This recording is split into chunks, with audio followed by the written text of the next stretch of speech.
Now at 5 a.m. on WKYT this morning, an inmate who walked away from the Blackburn prison in Lexington has been caught. We'll have the latest on his arrest coming right up.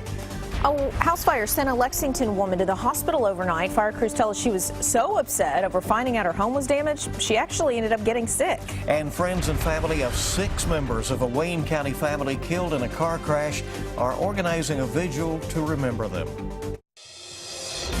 Tracking, alerting, protecting. This is WKYT This Morning. Good morning to you. After a beautiful weekend in the Commonwealth of Kentucky for the Derby, we now have our Monday and some warmer weather ahead. I'm Bill Bryant. And I'm Rebecca Smith. Yeah, really a record attendance, they say, for Oaks and Derby, and you can see why, because the weather was so nice. Yeah. And we're hoping that we continue that trend. Let's check in now to see if that'll happen with Jim Caldwell. You know, these warm temperatures will hang around. It's actually going to be warmer this week than we were for this weekend, and we were pretty darn warm out there with those daytime highs in the 70s. Our focus of the forecast, it's summer-like all week long, all right? Just keep that in mind. We're going to have temperatures in the low and mid-80s each and every single day here. And we'll even track some showers and thunderstorms that look a little more like what you see in the summer, the pop-up type that happen during the afternoon and evening. That's going to be a little more active toward the end of the week. We start your morning off, though, in the 50s and in some cases the 60s out there, like the folks there in Richmond and even back toward the Louisville area.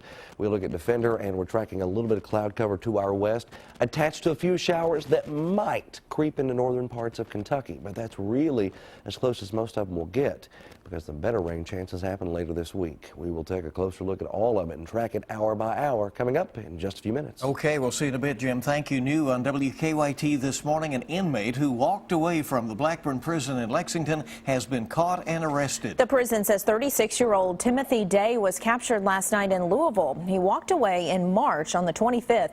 Day was serving a 15-year prison sentence for 2 burglaries out of Meade County. He would have been eligible for parole in 2 years. He's set to be arraigned later today. Well, new this morning, a fire overnight heavily damaged a home in Lexington. This happened just after midnight this morning at a home on East 2nd Street. WKYT's Mark Barber is live near the scene with the latest on the investigation as fire units are still there. Good morning, Mark. Good morning, Bill. The fire here is out, but fire crews say that the damage is already done. I'm told that the smoke from these flames caused extensive smoke damage that's running in the tens of thousands of dollars. Now, fire crews tell us that the fire broke out here around midnight at this home here, East 2nd and Elm Tree Lane. According to firefighters, the fire started in a back bedroom. While the flames didn't spread past that room, the smoke did some major damage to the home. Firefighters say fortunately no one was inside when the fire started. However, we're told that the homeowner was taken to the hospital because she became sick when she learned that the home was burning. We're told the house is unlivable. It will have to be gutted before anyone can move back in, and that's according to crews here on the scene. Firefighters tell us that arson investigators are still trying to figure out what sparked the flames in the bedroom of this house. Crews arrived on scene with less than 5 minutes, had it extinguished rapidly. I mean, the crews made quick work of it in terms of getting through the house to put the fire out. Firefighters here tell me they will continue to watch this house for several hours. I'm told that the insulation in the home is extremely flammable, so they say they're here, making sure another fire doesn't start back up again. Live in Lexington, Mark Barber, WKYT. Well, friends and family of a Wayne County family killed in a car crash plan to hold a vigil this week. 6 people, a mother, her 2 children, and her 3 grandchildren all died when their car hit a pickup on Highway 90 on Friday. WKYT's Hillary Thornton is at the live desk with the latest on how they're all coping with this very tragic loss. Good morning. Grief counselors are expected to be on hand for students in Wayne County after one of their classmates was killed in that horrific crash that claimed 6 lives. It happened Friday night on Highway 90 in Wayne County, just outside of Monticello. Police say 41-year-old Tina Proctor, her 2 children, 25-year-old Sarah Ellis, and 12-year-old Nathan Proctor, along with her 3 young grandchildren, died in that crash. Investigators say the victim's car crossed the center line, colliding with a pickup that was pulling a trailer. The 2 men in the pickup were taken to a local hospital. Now, the day after that crash, family friends placed crosses at the crash site for each victim. They also set up a GoFundMe page to help the family with funeral costs. Friends tell us there is a vigil in the works for those 6 victims that will be held later this week. For information on that, once details are set, as well as a link to that GoFundMe page, visit our website, WKYT.com. At the live desk, Hillary Thornton, back to you. Hillary, thank you very much. Just a tragic situation down there. Yeah. And 1 week after a massive earthquake killed thousands of people in Nepal, the government says the chances of finding more survivors are slim. The death toll from the quake has now topped 7,000. More than 14,000 were injured. Meanwhile, U.S. aid has arrived in Nepal. Marines landed at the airport in Kathmandu this weekend, bringing helicopters and supplies like water and temporary shelters. Last night, folks in Lexington gathered in Jacobson Park to remember the victims. The Forum of Nepalese America met to honor victims and help raise money to help survivors. The groups raised more than $9,000, that close to their goal of $15,000, to help rebuild homes and provide tents and tarps. One woman whose husband is Nepalese says there are many reasons to want to help. It's a wonderful culture with a deep history that the world should get to love, that the Nepalese people are strong and unified. Well, the group will eventually collect supplies that can be shipped to Nepal instead of just monetary donations. The time now is 5:06 on WKYT this morning, and friends and family of a former Scott County bus driver gathered to celebrate what would have been her 74th birthday this weekend.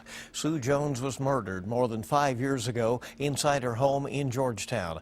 Police have arrested 2 people in connection with her death. Those who knew her gathered yesterday outside the Scott County District Courthouse to release balloons in honor of her birthday. Well, a couple in Lincoln County experienced a very close call this weekend after a train hit their car. Deputies say the crash happened at about 4 o'clock yesterday morning near the intersection of Community Center Drive and Highway 2141. Police say the driver told them she was going over the crossing when her brakes failed and she slid down the tracks. She told police she and her boyfriend managed to get out of the car right before the train hit it. Officers arrested her for driving under the influence.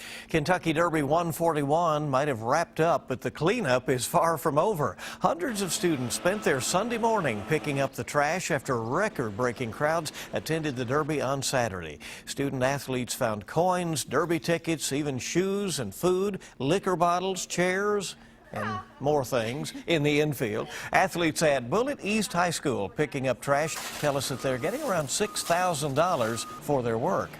Feels great. Just picking up all this stuff, getting donations. We get money donated to get new equipment, new jerseys, new pads and things like that. Yeah, throw in those fresh legs to do that. Workers hope to have Churchill Downs cleaned up by sometime tomorrow.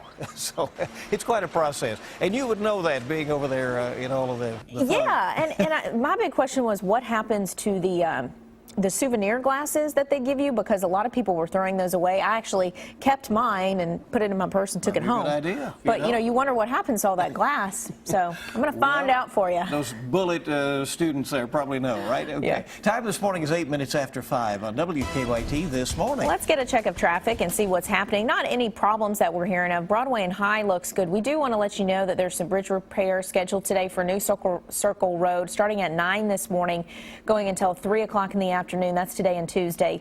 The inner loop right lane closed at the bridge between Leestown and Georgetown roads. Okay, so that will narrow things down in that area. Beautiful day ahead, though, it looks like, as far as traveling. Should be good for that. WKYT This Morning is just getting started. Ever wanted a pet and an alarm clock rolled into one? That's what I have. I have 2 of those. Yeah. Someone in Ohio wanted one in a little bit of a feathered friend form. We'll introduce you to Manny the rooster. That'll work. And also, the Federal Aviation Administration has issued a new maintenance order for Boeing 787 jets. We'll have a reason for that coming up in Consumer News. And Bill's right. It will be an excellent day for travel. Anywhere you go, we'll have very warm temperatures, sunny skies. You'll just have to throw the shades on, and away you go. We'll take a closer look coming up.